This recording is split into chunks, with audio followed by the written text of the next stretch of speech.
This is Nirpam with the Underwater Photography Guide. I'm here in Laredo, Mexico, and I'm here to talk to you guys about the Sony A7R IV. So this here is the Sony A7R IV, the newest mirrorless camera by Sony. It's a full-frame mirrorless camera. It's 61 megapixels, and it takes pretty awesome 4K video at 30p. It shoots at 10 frames a second, and oh, sorry, I'm getting some extra waves here.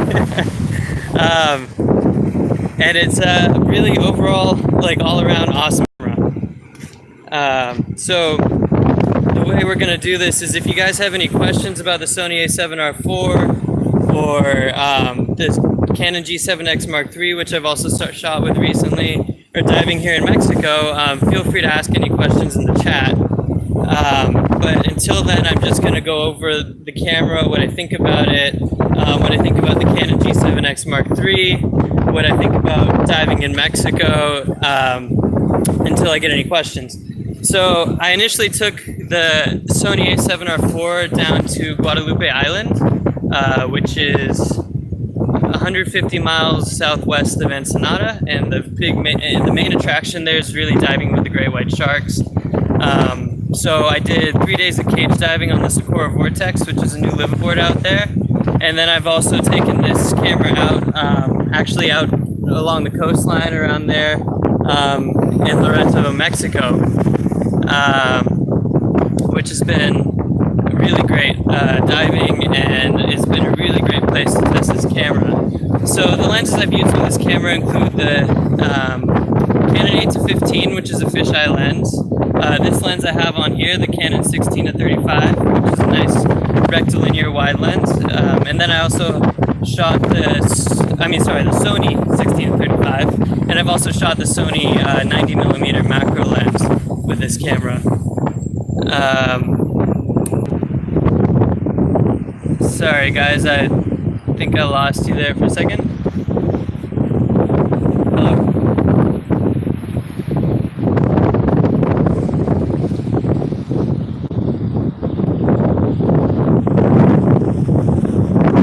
Okay, there we go. Sorry, I might have lost you there. The reception isn't the best in the world here, but it's pretty good. So initially when I was diving on the Vortex, the first thing I really noticed about the A7R IV is that the autofocus has just really been improved from the A7R III. Anytime a shark was swimming by the cages, I was able to lock on with the autofocus tracking, and it would just follow the shark the whole time. And when I was shooting at 10 frames a second, which is pretty awesome considering the 61 megapixel, 61 megapixel photos, I was able to really capture every shark going by. I only missed a few frames here and there, and it wasn't enough to really affect the images that I got. And overall, it was just really good at that. I tried the animal autofocus tracking, and it really pick up when something far away and in the blue water, so that was like something I turned off when I was shooting the sharks. I'm more interested in trying that with some of the macro subjects here. But beyond that, the 61 megapixels has been actually pretty awesome.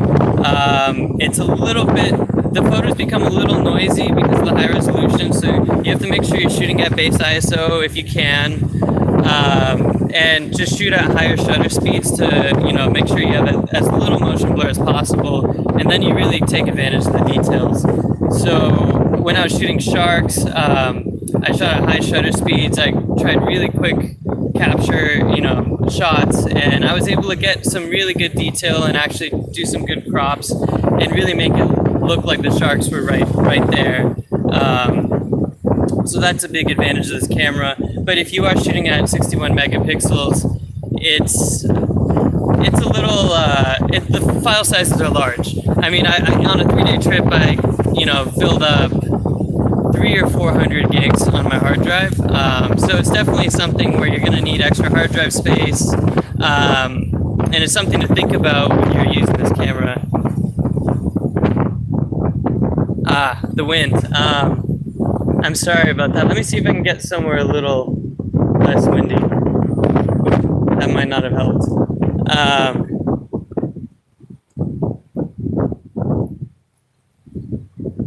Guys at the store, how's the wind sound now? Okay.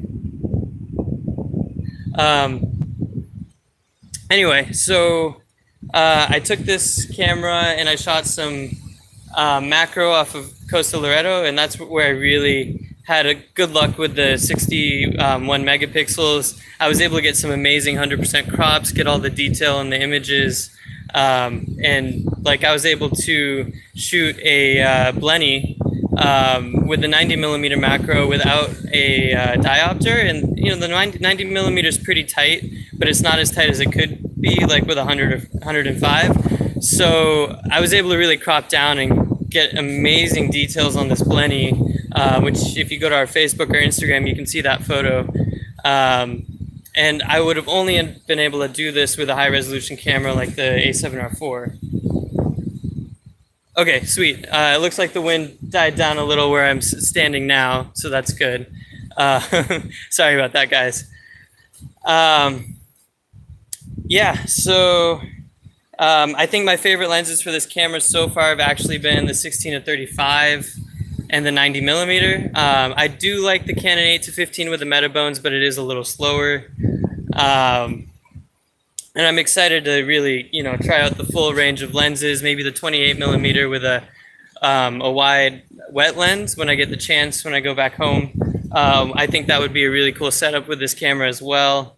When I was doing reef shots off the coast, I found that the camera really performed about the same or better as the A7R III. You get that extra resolution. The dynamic range is about the same. The lighting, you know, captures light pretty much in the same way. The autofocus is going to be rated very similar to what it can do in low light. I do recommend getting a focus light if you're going to shoot macro, and not so much wide. I think usually wide will be okay. I'd say the autofocus acquisition is a little bit slower than maybe the Canon USR and the Z7, but really good considering the amount of megapixels and resolution they've put into this camera. So overall, about the diving in Mexico here, I really love the Socorro Vortex. That was a really great trip. It's a luxury liveaboard that goes out to Guadalupe and Socorro. The crew was excellent. That's what really made the boat. Oh, I'm getting a question. Does the autofocus seem faster than the A7R III? Yeah, so I covered that quickly earlier, but yeah, so overall the autofocus is way faster from what I've noticed. I thought, you know, you can really see the upgrades on there. I thought it was about the same as the A6400 and the A9. That autofocus is all the same. Sony doesn't really change the autofocus technology from camera to camera. Once they get something, they keep it in there. So you're going to see a huge upgrade from the A7R III. I honestly think that the upgrade in the autofocus is enough where I would keep the A7. I would go for a Sony A7R IV over the A7R III if I was considering both cameras. Even more than the upgrades in the resolution, I like the upgrade in the autofocus. And it was really apparent when I was taking macro photos where I thought the A7R III with the 90 millimeter tended to be a little on the slow side, especially if you're looking at the D850, the Nikon D850. But now it's not really on the slow side anymore. It's a very, very functional camera. So, yeah, anyway, about the diving here. I've been on the Sea of Cortez now for a couple weeks. After diving off the Socorro Vortex in Guadalupe, it's really, you know, pretty awesome diving. I think La Paz is also a great place to dive. There's whale sharks, sea lions, which I'm really excited to, you know, capture with this camera. The reef life is not what you'll see in like the South Pacific or the Caribbean, but it's really diverse and different, and definitely worth shooting. So if you guys have any questions about the diving in Mexico or the Support Vortex, which is a new boat, feel free to look up Blue Water Dive Travel. So Blue Water Travel, that's our travel company, and we can definitely help you book any trips on there. And then if you guys have any questions about the G7X Mark III, let me know. I'll go into a quick spiel about it, but I basically shot the G7X Mark III, which is a Canon camera. It's the top, one of the top compact cameras of this year. I had the chance to be one of the first to shoot that for a couple weeks last month. I was really, really pleased with the results of that camera. I just thought the autofocus was great. The image quality was great. It wasn't too different from the G7X Mark II, but the main upgrade for me was the 4K video. The G7X Mark II, I believe, just takes 1080p. The 4K video on the G7X Mark III has been spectacular. We have an example on our YouTube page, but the details are excellent. If I was going to be looking for a small compact video camera, I think that would be the one that I would go for. So that's the big thing for me. Yeah, so I have a question. Where are we going to be posting our results? So I've got photos of the Sony A7R IV and sample photos. We have photos on the Underwater Photography Guide, which is uwphotographyguide.com. We've got photos on Blue Water Photos Facebook. We've got photos on Blue Water Photos Instagram, on the Underwater Photography Guide Facebook and Instagram. We have a review on the Blue Water Photo Store. So if you go to our homepage and you click, you scroll down and you can see the Sony A7R IV review. Got some really excellent content there. We've got a review for the G7X Mark III. So how does the G7X Mark III compare to the Sony RX100 5A? That's a tough one. I personally lean towards the G7X Mark III. I just really like the camera. It was very ergonomic to use. Sony's a little less ergonomic. Their menu system's a little iffier, but on the Sony, if you're gonna get really into shooting macro or wide and are willing to buy the wet lenses, I think the image quality is going to be slightly better on the Sony, to be honest. So if you're more on a budget, I would say go for the G7X Mark III. But if you're not really on a budget, you want like the best quality photos that you can get out of a compact camera, then I'd probably go for the RX100 5A. And we're looking forward to, we're going to get the RX100 out here soon and testing it. So we're really looking forward to diving with that camera. But I don't know if you guys know anything about that camera, but it's a little different in the focal length of the lens. So it's more of a zoom lens, which means that you're going to get slightly better macro photos, but you might need a new port to take wide with that camera. Okay, so I have, what are the best wide-angle lenses for the G7X Mark III? I really enjoyed shooting the Kraken KRL-01 with that camera. The corners might be a little bit soft, but I thought it was a great lens. I mean, you're not going to get much better image quality for a compact camera with a wide lens. I also think I'd really like to shoot the Fantasy UWL-09F with that system. I'm looking forward to taking that underwater. I think that I had some great results with that lens and the Sony camera, and I think that'll also be the same case with the G7X Mark III. So those are probably my top two favorite wide lenses. I definitely think getting a wide wet lens helps with a camera like the G7X Mark III. As a compact camera, it's just going to really help your image quality and let you get close to your subjects and get your color out of them, which if you go to our review on our homepage, this is bluewaterphotostore.com, you can see some of the colors on there. They just really pop with the wide angle lens. we took some wide angle video. I noticed that the corners were a little soft in the wide angle video more than the photos. I think that just had to do with the fact that the camera for the auto exposure needed to have a wider aperture and less of a depth of field.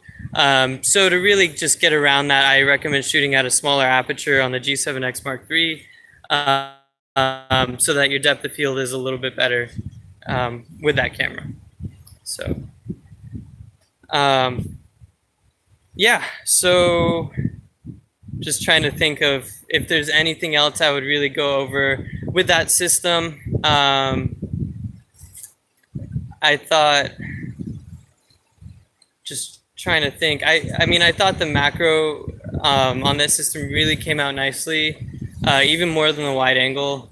I really loved I put a Blue Water +7 diopter on there and got some amazing macro shots. And I was just really pleased with that. Oh, one thing to mention though, if you are thinking about shooting, with the G7X Mark III, I recommend looking at your housing options, and I think all housing options that have come out so far have a little bit of trouble with the zoom on there. So if you're having trouble with the zoom, make sure you either call the manufacturer or call us.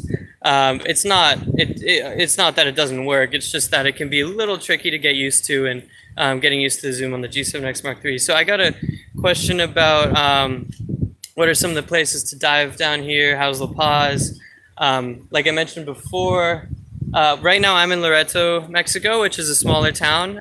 It's not really known as a dive destination, but there's a great operation here called Blue Nation, and some awesome diving spots. I actually like it for the reef diving a little better than La Paz. But I think La Paz, which is really known as a destination, is awesome.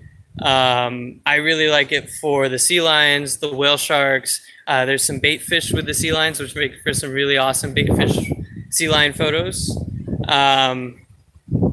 Cabo's kind of known as a destination, but it's more of a resort kind of place first. So out of all the places to go diving in Baja, if you really wanted to go for the diving, I'd recommend La Paz or Loreto. If you can get on a boat that goes to Guadalupe, which is, like I said, 100 miles west, it's worth doing the great white sharks out there, and maybe going for a few cage dives. It's a really awesome experience.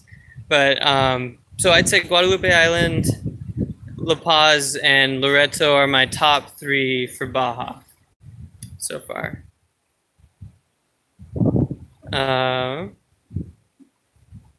So yeah, I mean, if you guys, sorry, it just reconnected. And I've run through, a lot of what I thought. Sorry, I lost you guys again. But you can always contact us at sales@bluewaterphotostore.com, or you feel free to give us a call at Blue Water Photo Store. I got one more question. How are the Coronado Islands for diving? I think the Coronado Islands are great. I think it's very similar to diving in Southern California, but it's definitely going out, it's definitely worth going out and seeing the sea lions. It might be a little cold. But there's also some Coronado Islands in the Sea of Cortez here, and those are excellent for diving. Really beautiful beaches, but that's a different location than the Coronado Islands that everybody knows for the sea lions. But if you wanted to go for sea lions, that's a great place, or La Paz. I personally would pick La Paz because it's a bit warmer, but yeah, those are 2 awesome locations. Anyway, so feel free to contact us anytime. BlueWaterPhotoStore.com. We have all your answers. We got plenty of reviews. We've taken all these cameras out ourselves, and we like to try to share what we think and what we get with these cameras. And also feel free to check out the Underwater Photography Guide, which is a sister company. I personally am the editor-in-chief of that website, and I deal with these cameras every day. I take them underwater. I go diving with them. And feel free to give me an email at Nirupam, that's NIRUPAM, at uwphotographyguide.com.